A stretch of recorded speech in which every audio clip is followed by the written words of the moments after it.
Foxtel won't stop messaging me. Foxtel, Australian cable company, constantly sent me messages a year ago telling me I had an overdue bill. The only problem was that I don't use Foxtel. They refused to remove my phone number from their system. When I pointed out I was calling from the number in question, they said only the account holder can change phone numbers. Ridiculous. One day I tried calling another Foxtel number and tried their tech support. Imagine my surprise when it told me to first press # to reboot the Foxtel box before being put through to an operator. This takes about a minute. I then decided to keep calling this number and reboot the Foxtel box for the next week. I then called tech support and got through, and before they could say anything I said, "This is ridiculous." They looked up their records and said, "Why yes sir. I can see you have called quite a few times this week and spoken to us. We don't know what is going on, and the technician we sent out can't work it out either." Quote, "At this point I told them that I'm not the account holder.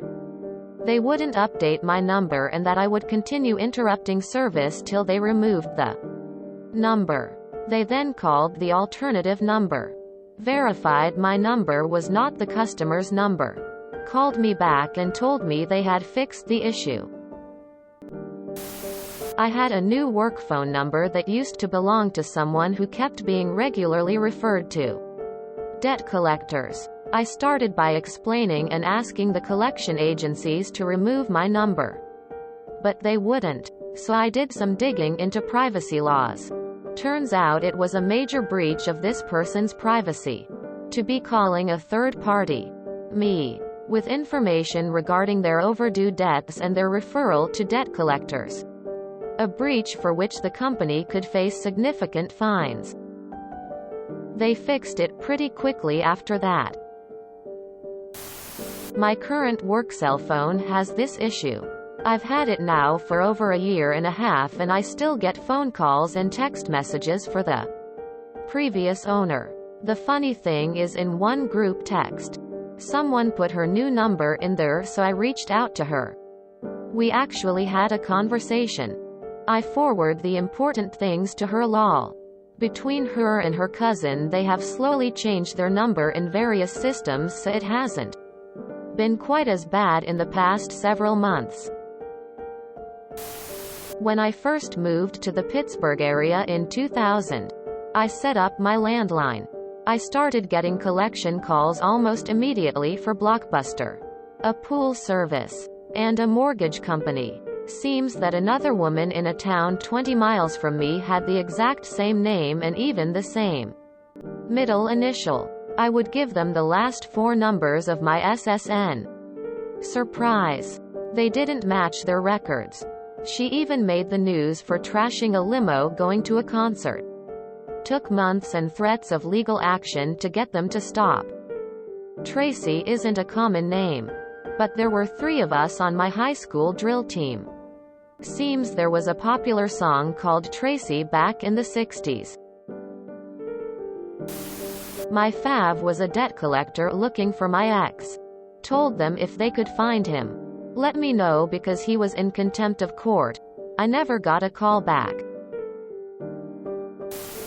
Things I used to do to random numbers that called me. Bob's Roadkill Cafe. You kill him. We grill him. Q stutter and quickly hanging up. Hello? Hi. Is Jane Doe there? Who? Jane Doe. Nope. No one here by that name. Do you have contact information for her? Sure. Hang on. 382-5633. This was before area codes were mandatory parts of the phone number. Fuckin' Foxtel. For non-Australians, Foxtel is a mixture of sky-high prices and shitty service. It is because of their exclusive rights contract with HBO that Game of Thrones became the most pirated show in Australia. Even when you are the account holder, it's almost impossible to change phone numbers on the account. I spent hours between online chat and phone calls trying to remove myself as the account holder, as I was no longer living at home and my parents wanted to continue paying for it.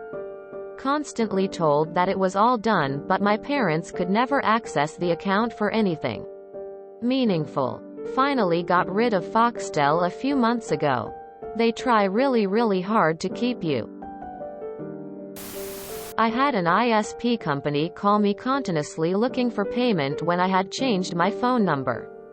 No matter how many times I told them I wasn't the same guy and that I had just received this new number, they continued to call me. This went on for weeks. Which is weird, they didn't just send it to collections and cancel the service. So fast forward a few weeks. I started looking it up and was told to contact the FCC. So I did that and they stopped calling immediately. I know this isn't MC.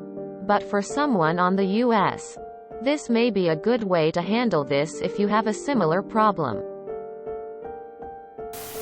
My wife has something similar going on with some debt collectors.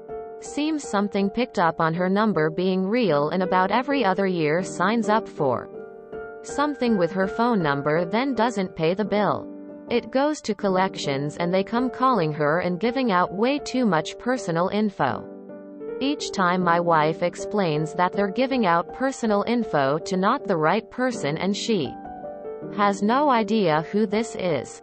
Most of the time they screwed up with the personal info and go away. A few times they've tried to get her to take on the debt, which obviously doesn't work. She's not gotten any new collection agency calls since the pandemic started.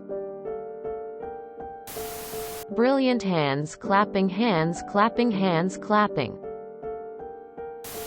What's the MC exactly? I am confused.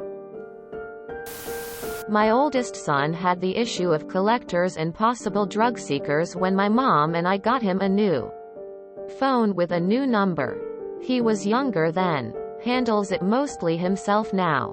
The drug seekers were easily turned away with new number. Who's this? Or new number. I'm not name. The persistent ones would get, keep it up and I'll set you up with the cops, but the collectors. For any robocalls I taught him how to get on the do not call.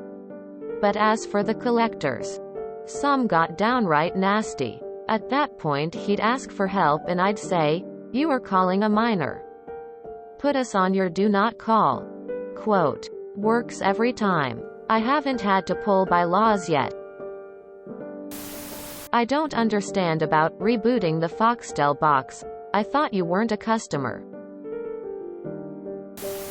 Has a number. Was tied to a call box at an apartment for the previous owner. Used to get calls all the time by delivery drivers to get buzzed on. I used to buzz them in. Then I got annoyed and asked for the address on the package. Figured out the apartment, and called the office to have them remove my number. Finally, when that didn't work, I just started rejecting deliveries. That got it changed quick. If you enjoyed this video, please check out our playlists full of similar content. Epicaricast is like doom scrolling for your ears. Please like, share, and subscribe.